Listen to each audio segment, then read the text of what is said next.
Hey everyone, welcome back to Karenology. This story will have you shaking your head in disbelief. David never thought his life would turn into a battlefield when he inherited his grandfather's farm. Nestled on the outskirts of a once sleepy town, the sprawling fields and weathered red barn were symbols of simpler times. But his dream of maintaining the farm's legacy crumbled the moment a sharply dressed man arrived at his door.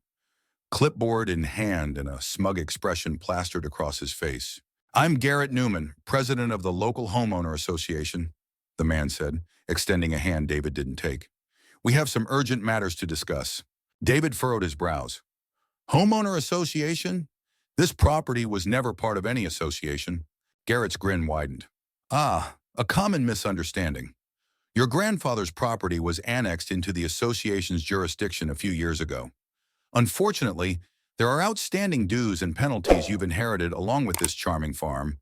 David's heart sank as Garrett handed him a letter demanding $15,000 in unpaid fees and fines. "This is absurd. My grandfather never agreed to this. I'm not paying a dime." Garrett's smirk vanished, replaced by a cold glare. "You have 30 days to comply or we'll escalate this matter legally." That night, David sat at his kitchen table, staring at the letter. The homeowner association's demands felt like a noose tightening around his neck. Determined to fight back, he started researching property records and legal precedents. His suspicions grew when he found inconsistencies in the documents Garrett referenced. It seemed the homeowner association had retroactively added the farm to their jurisdiction without proper consent. The next day, the situation escalated. As David repaired a section of the barn roof, he noticed a familiar figure lurking at the edge of his property. Karen, the nosy neighbor and vocal supporter of the homeowner association, stood there, arms crossed and phone in hand. She recorded his every move, muttering about code violations and how unsafe this all looks. "Can I help you?" David called, his tone sharp. Karen's lips curled into a smirk. "Just documenting. The homeowner association takes safety very seriously, and I'm sure they'll be interested in your unconventional methods." Frustrated but undeterred, David focused on his work. However, the harassment didn't stop there. That night, he discovered a section of his vegetable field had been destroyed. The soil reeked of chemicals. A note pinned to his front door read, "Stop violating our rules or there will be consequences." David reported the incident to the local sheriff, but the response was lukewarm at best. "These disputes with homeowner associations can get messy," the deputy said. "Best to try and work things out amicably." Amicable wasn't in Garrett's vocabulary. At the next homeowner association meeting, David showed up uninvited, determined to confront the board. The tension in the room was palpable as he presented his findings about the forged documents. "These papers prove that my property was illegally added to your jurisdiction," David said, slamming a folder onto the table. "You have no authority over my farm." Garrett's face darkened. "Mr. Hartman, your accusations are baseless. If you refuse to pay, we'll pursue legal action. And I'll remind you, the courts tend to side with the association." Karen chimed in from the back of the room. "Maybe if you didn't let your farm become an eyesore, the homeowner association wouldn't have to step in." The room erupted in murmurs, but David didn't back down. "This isn't about my farm. It's about power and money, and I'm not letting you take what's mine." Over the following weeks, the pressure mounted. A notice arrived claiming David's farm was in violation of environmental codes, and city officials began conducting invasive inspections. He found tire tracks leading to his barn after midnight and suspected someone had been tampering with his equipment. When the water to his farmhouse was mysteriously shut off, David knew the situation was spiraling out of control. Determined to uncover the truth, David began digging deeper into the homeowner association's operations. What he discovered was shocking. Garrett and several board members had financial ties to a development company lobbying to turn his farmland into a public park. The homeowner association's aggressive tactics were part of a coordinated effort to force him out. Armed with evidence, David reached out to a local investigative journalist. The ensuing expose revealed the corruption at the heart of the homeowner association and their collusion with city officials. The public outcry was immediate, and Garrett found himself facing legal scrutiny, but the battle was far from over. Late one night, David heard the sound of breaking glass. He rushed outside to find his barn engulfed in flames. As he called 911, he saw a figure disappearing into the woods, Karen's distinctive silhouette. The fire was a stark reminder that his enemies wouldn't back down easily, but neither would he. Standing amidst the charred remains of his barn, David vowed to rebuild, not just the farm, but his fight for justice. The barn fire was a devastating blow, but it solidified David's resolve. As he sifted through the charred remains, the smell of burnt wood and ash lingering in the air, he vowed to expose everyone involved in the plot against him. The next few days were a blur of insurance claims, police reports, and sleepless nights spent fortifying the farmhouse. David knew he couldn't let his guard down, not with people like Garrett and Karen willing to resort to such extremes. When the fire marshal's report confirmed arson, David wasn't surprised. What shocked him, however, was the lack of urgency from law enforcement.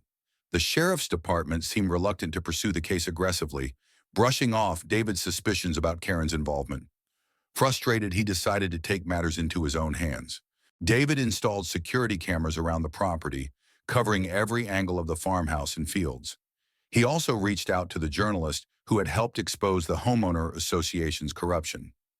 Together, they began piecing together a timeline of events, uncovering more connections between the Homeowner Association, the city council, and the development company eager to acquire his land. One night, while reviewing footage from his newly installed cameras, David spotted Karen wandering near the property line, her phone flashlight cutting through the darkness. She seemed to be inspecting the farm's boundaries, occasionally making notes. David saved the footage, knowing it could be useful later. The next day, a letter arrived from the Homeowner Association, signed by Garrett himself. It accused David of violating multiple rules, from unapproved building modifications to improper land use, and imposed a $10,000 fine. The letter ended with a veiled threat. Failure to pay would result in legal action and potential seizure of the property. Enraged, David stormed into the Homeowner Association's office. The receptionist's cheerful demeanor faltered as he demanded to speak with Garrett. Minutes later, the president emerged, his smug expression unchanged. "Garrett, this is harassment," David said, slamming the letter onto the desk. "You have no legal standing to fine me for anything. This property isn't under your jurisdiction." Garrett leaned back in his chair, feigning indifference. "Mr. Hartman, the rules apply to everyone. If you're unwilling to comply, we'll let the courts decide." "You mean the courts you've been bribing with your development buddies?" David shot back. Garrett's smirk faltered for a split second, but he quickly recovered.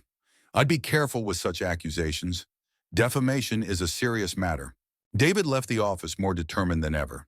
He contacted his lawyer, who confirmed that the Homeowner Association's actions were on shaky legal ground, but taking them to court would be a lengthy and expensive process, one that Garrett and his allies were likely counting on to drain David's resources. The harassment continued. City inspectors showed up unannounced, citing supposed violations that required immediate remediation. David's mailbox was flooded with anonymous hate mail, and he noticed more tire tracks near his fields. One morning, he woke up to find his front gate padlocked with a sign reading, "Property condemned by order of the Homeowner Association." It was a clear message. They wanted him gone. David's neighbors, once friendly and supportive, began to distance themselves. Karen had been spreading rumors that David was planning to sell the farm to developers, painting him as a hypocrite. She even organized a community meeting to discuss concerns about the farm, inviting Garrett as the guest speaker. Determined to counteract their lies, David attended the meeting uninvited. As he walked into the room, all eyes turned to him. Karen's face twisted into a smug grin, and Garrett's expression was a mix of irritation and amusement. "Nice of you to join us, Mr. Hartman," Karen said, her tone dripping with faux politeness. "We were just discussing your questionable activities." David stepped forward, holding up a folder of evidence he had gathered. "You mean the questionable activities of this Homeowner Association? Because I have plenty to share." He began presenting his findings. The forged documents, the financial ties between Garrett and the development company, and the illegal maneuvers to annex his property. The room buzzed with murmurs as residents glanced nervously at Garrett and Karen. "This isn't just about my farm," David said, his voice steady but passionate. "It's about a group of people abusing their power for personal gain. If they can do this to me, they can do it to any of you." Karen tried to interject, but the damage was done. Several residents began demanding answers from Garrett, who struggled to maintain his composure. The meeting ended in chaos, with Garrett storming out and Karen glaring daggers at David. That night, David's security cameras captured more suspicious activity. A car parked near the edge of his property, and two figures emerged carrying what looked like tools. David called the sheriff, but by the time deputies arrived, the intruders were gone. They left behind a mess: tire tracks, broken fencing, and a spray-painted message on the barn's remnants. "You can't win." Despite the intimidation, David refused to back down. He worked tirelessly to rebuild his barn, rallying support from the few neighbors who still believed in him. He also partnered with the journalist to expand the exposé, shining a brighter light on the Homeowner Association's corruption. The final blow came when David's lawyer uncovered a critical piece of evidence: an internal memo from the development company outlining their plan to acquire his farm through any means necessary, including coercion and legal manipulation. The memo tied Garrett, Karen, and several city officials directly to the scheme. With this smoking gun, David's case gained traction. The journalist published a damning article, and public opinion turned sharply against the Homeowner Association. Protests erupted outside their office, demanding Garrett's resignation. But David knew the fight wasn't over. As he prepared for the legal battle ahead, he received an anonymous tip warning him to watch his back. The message was clear: his enemies were desperate, and desperation made them dangerous. The anonymous tip had shaken David, but it also reinforced his determination to see the fight through.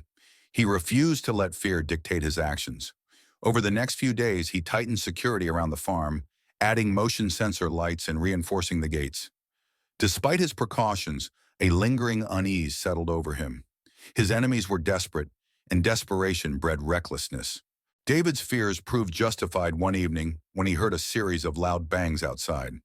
He grabbed his flashlight and rushed to the source of the noise, only to find his newly repaired barn door smashed in. Inside, the air reeked of gasoline, and a trail of broken glass led to a smoldering rag near the haystack. Someone had tried to set the barn on fire again, but had fled before finishing the job. The sheriff arrived an hour later, but David could tell they weren't taking the attack seriously. "It's likely just some kids causing trouble," the deputy said, shrugging. "Kids don't leave threatening messages or pour gasoline around barns," David snapped. "This is arson, again." The deputy reluctantly agreed to file a report, but David knew it would go nowhere. He felt isolated, fighting a battle that no one else seemed willing to acknowledge. Even the few neighbors who had supported him earlier were now hesitant to speak out, fearing retaliation. Meanwhile, the journalist David had partnered with continued to dig deeper into the Homeowner Association's corruption. She uncovered more evidence of shady dealings between Garrett, Karen, and city officials. Emails revealed plans to pressure David into selling the farm, using every tactic available.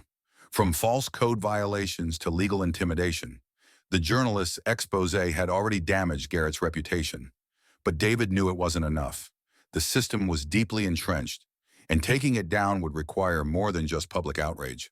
David decided to take a bold step.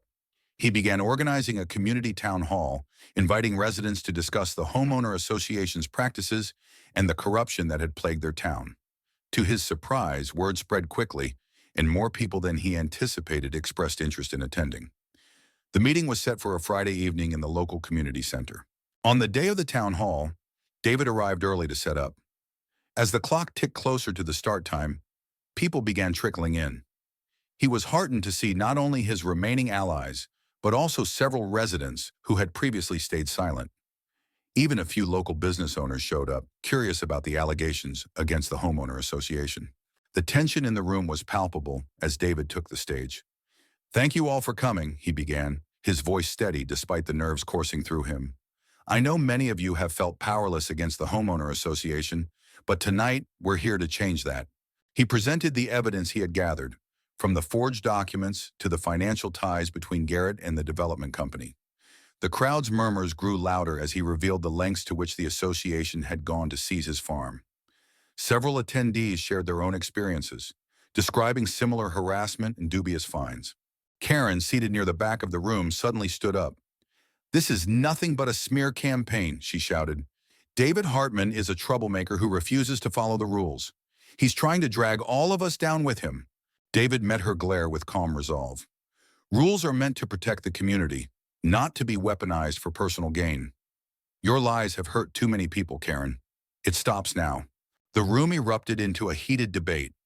Garrett, who had remained conspicuously absent, sent a representative to the meeting, but the man's feeble attempts to defend the homeowner association only fueled the crowd's anger.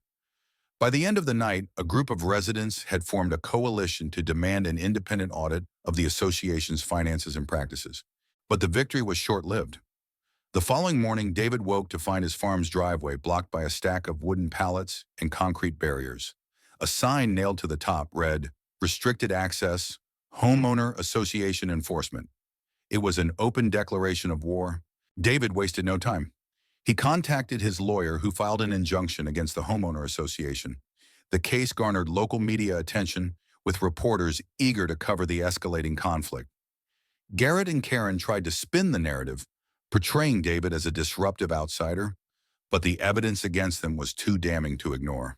One evening, as David reviewed court documents with his lawyer, a brick shattered his kitchen window. Attached to it was a note scrawled in red ink. "Back off, or else." The threat was clear, but David refused to be intimidated. He reinforced his resolve to fight back, knowing the stakes were higher than ever. In a surprising turn of events, one of Garrett's former allies on the Homeowner Association board reached out to David anonymously. The board member, disillusioned by Garrett's tactics, provided a trove of internal emails and financial records that proved Garrett had embezzled funds and used association resources to target David and others. Armed with this new evidence, David's lawyer filed a motion to dissolve the homeowner association, citing gross misconduct and financial malpractice. The news sent shockwaves through the community, and public support for David surged. Protesters gathered outside the homeowner association's headquarters, demanding accountability and justice. As the legal battle intensified, David faced another setback.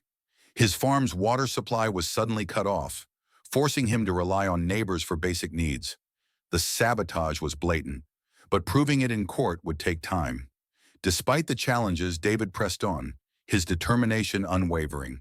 The climax came during the first court hearing, where Garrett was forced to testify under oath. The evidence against him was overwhelming, and his attempts to deflect blame only made him look guiltier. Karen, who had been subpoenaed as a witness, tried to play the victim but crumbled under cross-examination, admitting to several instances of harassment. By the end of the hearing, the judge issued a preliminary ruling in David's favor, ordering the homeowner association to cease all enforcement actions against him until the case was resolved. It was a small victory, but one that gave David the momentum he needed to keep fighting. As David left the courthouse that day, he felt a renewed sense of hope. The battle wasn't over, but for the first time, he saw a path to victory. His grandfather's farm and the legacy it represented would not be taken without a fight. David's small victory in court was a beacon of hope, but it also marked the beginning of the homeowner association's most desperate efforts to undermine him. The next few weeks were a whirlwind of both progress and setbacks. The media continued to follow the story, bringing more public scrutiny to Garrett and Karen. Protesters camped outside the homeowner association's office, demanding transparency and reform. However, David knew that public opinion alone wouldn't be enough to protect his farm. One morning, David's lawyer called with troubling news. Garrett's legal team had filed a countersuit, accusing David of defamation and property damage. The allegations were baseless, but they were clearly meant to exhaust David's resources and divert attention from the association's corruption. The court set a hearing date for both cases to be addressed simultaneously, heightening the stakes for everyone involved. Meanwhile, the sabotage on David's farm escalated. One night, he discovered that someone had tampered with his tractor, rendering it inoperable. The following day, he found several of his chickens dead, their coop broken into and vandalized. Each attack was another attempt to wear him down, but David refused to back down. He reinforced his security measures and began documenting everything meticulously, determined to build an airtight case. The turning point came when the former homeowner association board member, who had provided David with internal documents, agreed to testify in court. Their testimony was a bombshell, revealing years of financial mismanagement and illegal activities orchestrated by Garrett. The whistleblower's evidence included emails detailing the deliberate targeting of David's farm and the embezzlement of association funds. In the courtroom, Garrett's confident facade began to crack. His lawyer struggled to counter the mounting evidence, and Karen, once his most vocal supporter, grew increasingly quiet. Under cross-examination, Karen admitted to participating in several acts of harassment, including the spray-painted threats and the false code violations. Her admission sent shockwaves through the courtroom, and several spectators gasped audibly. Despite the overwhelming evidence against them, Garrett and his team continued to fight tooth and nail. They argued that the Homeowner Association's actions were within their legal rights and that David's accusations were exaggerated. However, the judge's patience with their tactics wore thin. After weeks of hearings, the court ruled in David's favor, declaring the Homeowner Association's actions unlawful and voiding all fines and penalties levied against his farm. The ruling was a monumental victory, but it didn't mark the end of the conflict. The court ordered a full audit of the Homeowner Association's finances, and the findings were damning. Garrett was implicated in multiple counts of fraud and embezzlement, leading to his resignation and subsequent arrest. Karen, too, faced legal consequences for her role in the harassment campaign, including fines and community service. With the Homeowner Association effectively dismantled, David could finally focus on rebuilding his farm and his life. The support from the community grew stronger as more residents came forward to share their own stories of mistreatment. Together, they formed a new neighborhood committee, one that prioritized fairness and transparency over power and profit. On a crisp autumn morning, David stood in his fields, watching the sun rise over the newly rebuilt barn. The past year had tested him in ways he never imagined, but it had also shown him the strength of his resolve and the power of standing up for what's right. His grandfather's legacy was safe, and the farm remained a symbol of resilience and justice. As he leaned against the fence, sipping a cup of coffee, his phone buzzed with a text from the journalist who had helped expose the corruption. "Congrats, David. You did it." David smiled, pocketing his phone. The fight had been long and grueling, but in the end, justice had prevailed. The farm was his, and no one would ever take it from him again.